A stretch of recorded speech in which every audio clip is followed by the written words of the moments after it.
Nggak boleh tambah-tambah lagi. Ini penting dalam kita beragama ini. Karena kalau kita lihat, semakin hari kok banyak tambah-tambahan.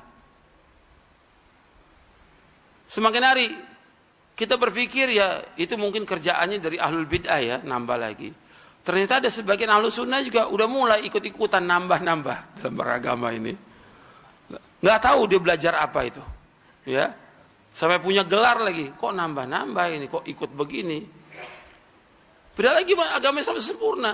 Dan dia hafal ayatnya. Al-yawma akmaltu lakum dinakum wa atmamtu alaikum ni'mati wa raditu lakumul islam dina. Pada hari ini aku telah sempurnakan bagimu agamamu. Aku telah cukupkan nikmatku atasmu. Dan aku ridho Islam menjadi agama bagimu. Sempurna agama Islam. Kalau ada orang menambah-nambah dalam agama ini, membuat satu ibadah, membuat satu perayaan, membuat satu acara zikir, sholawatan atau bid'ah yang Nabi nggak contohkan, berarti pada saat itu dia menuduh Nabi Muhammad apa? Khianat. Orang yang mengadakan yang baru dalam agama menuduh Nabi Muhammad apa? Khianat. Seolah-olah ada agama yang belum Nabi sampaikan. Sedangkan agama ini Nabi sudah sampaikan semuanya. Kemarin saya bawakan satu hadis yang diriwayatkan oleh Imam Tabrani dalam Mu'jamul Kabir, sahabat Abu Dzar radhiyallahu anhu. Nabi bersabda, "Ma baqiya syai'un yuqarribu minal jannati wa yuba'idu minan nari illa wa qad buyyina lakum." Tidak tersisa sedikit pun. Enggak tersisa sedikit pun. Apa saja yang membawa kalian ke surga sudah dijelaskan kepada kalian. Apa saja yang membawa kalian ke neraka sudah dijelaskan lengkap agama ini. Lengkap semua. Enggak boleh tambah-tambah. Ketika orang menambah-nambah dalam agama ini, dia menuduh Nabi Muhammad khianat. Dan orang ketika melakukan perbuatan bid'ah, bid'ahnya dibilang apa sama dia? Hasanah. Dalam Islam enggak ada bid'ah hasanah. Nama orang ada hasanah.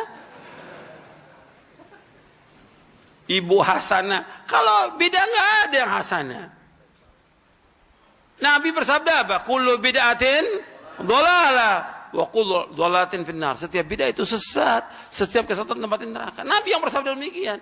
Kok tiba-tiba ada orang yang mengatakan ini baik? Yang kita ikut siapa? Quran dan sunnah, bukan ulama yang kita ikut. Ini dalam beragama penting. Kalau enggak kita akan terus kata ulama ini begini, kata syekh gini-gini, kata imam ini. Loh, kita beragama ini ikut dalil apa ikut ulama? Dalil. Nabi sudah bersabda SAW, "Man ahdatsa fi amrina hadza ma laysa minhu fahuwa raddun." Akhrajahu al-Bukhari wa Muslim. Barang siapa mengadakan satu yang baru dalam agama yang tidak dicontoh dari kami, tertolak. Nas dalil. Nah sekarang mulai dikemas tuh bid'ah itu. Dikemas gimana? Masalah khilafiyah. Ini gimana? Khilafiyah. Saya pikir yang ngomong itu kalau memang di ahlul bid'ah, kiai-kiai ahlul bid'ah, memang biasa dia. Sekarang yang udah sekolah, ya, punya gelar khilafiyah. Ya bid'ah tetap bid'ah, nggak ada khilafiyah. Yang namanya bid'ah ya bid'ah. Khilafiyah bukan ilmu. Kalau sudah jelas dibilang bid'ah ya bid'ah. Jangan dibilang khilafiyah. Nanti dibawakan ya hadis yang nggak ada asalnya. Ikhtilafu ummati rahmatun. Nggak ada asalnya, bukan sabda Nabi itu. Sallallahu alaihi wasallam, bukan sabda Nabi. Ikhtilaf umatku rahmat. Berarti bersatu umatku azab. Iya tidak? Kalau mengatakan khilaf umatku itu rahmat, berarti bersatunya azab. Enggak ada itu hadis. Kita pakai dalil. Kalau memang sudah dikatakan bahwa ini bid'ah, katakan bid'ah. Di zaman Nabi enggak ada. Enggak dilakukan. Beda, jelaskan beda. Ini penting supaya umat tidak bingung. Jangan dianggap baik. Sebab kalau kita mengadakan yang baru dalam agama kita anggap hasanah, kita menuduh Nabi Muhammad khianat. Saya bawakan perkataan Imam Malik ya. Kata Imam Malik rahimahullah. Imam Malik bin Anas, gurunya siapa? Imam Syafi'i. Dia wafat tahun 179 Hijriah. Kata Imam Malik bin Anas, "Man ibtada'a fil Islami bid'atan yaraha hasanatan faqad za'ama anna Muhammadan sallallahu alaihi wasallam khana risalah fa inna Allah yaqul al-yawma akmaltu lakum dinakum wa atmamtu 'alaikum ni'mati wa raditu lakum al-islam dina. Kata beliau, fama lam yakun yawma idzin dina fala yakunu al-yawma dina. Ini perkataan ini dimuat oleh Imam Asy-Syatibi di dalam kitabnya Al-I'tisam. Perkataan Imam Malik ini dimuat oleh Imam Asy-Syatibi dalam kitabnya Al-I'tisam di juz yang pertama. Kata Imam Malik begini, man ibtada'a fil Islam, barang siapa mengadakan satu yang baru dalam agama, yang baru dalam agama, yara hasanatan, yang dianggap bid'ah itu apa? Hasanah, kata Imam Malik. Yang orang itu menganggap bid'ah itu apa? Hasanah. Faqad za'ama anna Muhammadan SAW khana risalah. Maka sungguh dia telah menuduh Nabi Muhammad apa? Khianat. Fa inna Allah yaqul, karena sungguhnya Allah telah berfirman dalam surah Al-Maidah ayat 3, al-yawma akmaltu lakum dinakum wa atmamtu 'alaikum ni'mati wa raditu lakum al-islam madina. Pada hari ini aku telah sempurnakan bagimu agamamu, aku telah cukupkan nikmatku atasmu, dan aku ridho Islam menjadi agama bagimu. Kemudian kata beliau lagi gini, rahimahullah, kata beliau, fama lam yakun yawma idzin dina fala yakunul yawma dina. Apa yang tidak menjadi agama pada zaman itu, sekarang pun enggak jadi agama. Agak cepat, ada dalilnya. Dalil ada, tapi tidak ada contoh. Ini yang sering salah paham. Dalil ada, contoh tidak ada. Bid'ah bukan? Yang bilang bid'ah angkat tangan. Allahu a'lam. Baik. Bukan Allahu a'lam, ada ya, ada artinya. Ada artinya. Lihat sini. Karena ini sekarang sering muncul istilah, kalau tidak ada contoh itu bid'ah. Enggak ada contoh itu bid'ah. Padahal banyak dalil yang Nabi belum tentu mencontohkannya. Kenapa Nabi tidak mencontohkan langsung? Karena boleh jadi hal yang dimaksudkan teman-teman sekalian tidak sama, tidak cocok antara apa yang Nabi kemudian rasakan dengan yang umat akan jalani. Seleranya bisa beda, bisa lain. Contoh, dob, daging dob yang mirip dengan biawak penampakannya, ya. Tapi dob, beda antara biawak dengan dob, ini lain. Di padang pasir. Khalid bin Walid itu tiba-tiba dengan Nabi berjalan dalam satu ekspedisi militer. Kemudian setelah itu beliau menombak dob.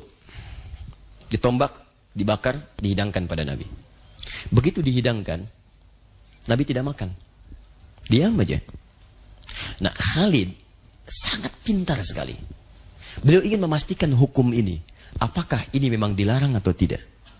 Maka beliau ngambil dimakan. Ternyata Nabi diamkan. Nah, dalam hukum usul fiqih ada yang disebut dengan takrir. Takrir itu ketetapan Nabi pada sesuatu yang tidak beliau melarang, tidak juga mengiyakan. Ini menandakan itu boleh dilakukan. Sebab kalau dilarang, itu seketika Nabi akan katakan jangan makan, itu haram.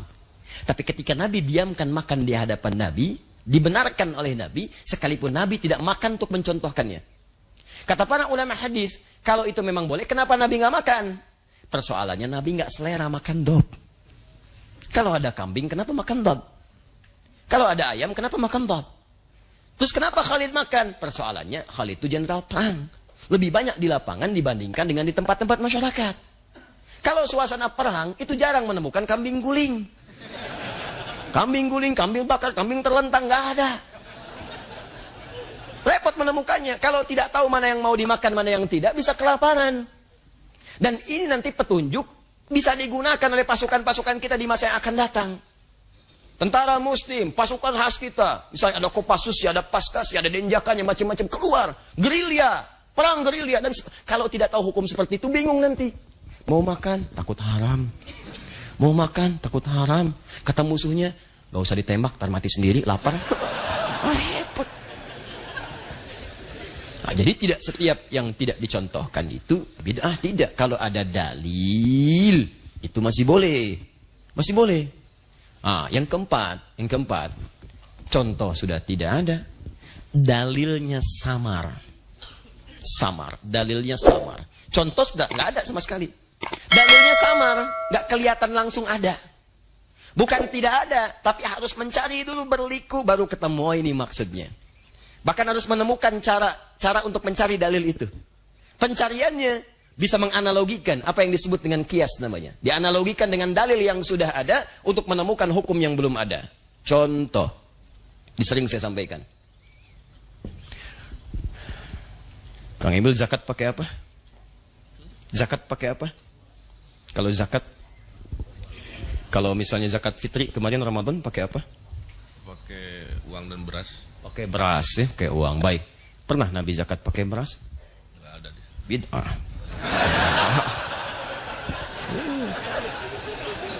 Dalil tidak ada, contoh tidak ada. Gimana solusinya itu? Dulu nggak pernah ditemukan. Kalau nggak percaya silakan cari di kitab hadis. Hadis paling palsu pun cari silakan. Anda sampai kiamat kurang 2 hari nggak akan pernah menemukan ada Nabi zakat pakai beras, mustahil. Nabi itu cuma 2, kalau tidak pakai kurma, gandum. Sekarang pertanyaannya, kalau saya zakat pakai beras, bid'ah atau tidak? Dalil tidak ada. Contohnya juga tak ada. Ini kan? Terus kumaha? Lihat kan? Kayak Persib bingung, eleh deui. Kayaknya kumaha tuh? Aduh. Persib boga aing tapi eleh gitu. Sudahlah, balik lagi ke sini. Lihat sini. Sudah. Maka ini gimana tidak solutif? Maka kemudian masa mulai meluas. Islam mulai turunkan pembukanya di Arab untuk memberikan contoh dan syiar dakwah pada dunia. Sampaikan. Ya, semua menyebar. Cuman tempatnya turun di situ risalahnya untuk sebuah. Dan jangan katakan Islam Arab, Islam macam tidak. Sudah, turunnya di Arab untuk memberikan satu gambaran untuk menyeluruh keseluruhan. Nah, tiba-tiba ketika Islam meluas, masuk ke wilayah-wilayah yang makanannya tidak sama dengan makanan orang Arab pada saat itu. Maka Muawiyah pun ditanya, bagaimana ini solusinya? Maka kata beliau cerdas sekali, hadza irfan. Kurma itu jangan dilihat kurmanya, jangan dilihat gandumnya, tapi dilihat itu makanan pokok bagi orang Arab. Bukan cuma zaman Nabi, bukan hanya zaman Nabi, sekarang pun masih makan itu. Karena kurma itu, gandum itu makanan pokok. Maka yang dilihat jangan kurmanya, yang dilihat sama-sama makanan pokoknya.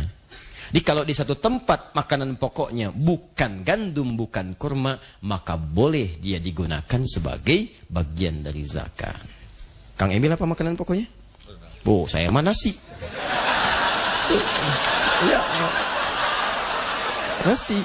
Karena beras itu makanan pokok bagi hewan yang bertembolok. Ayam, bebek, itu beras ya.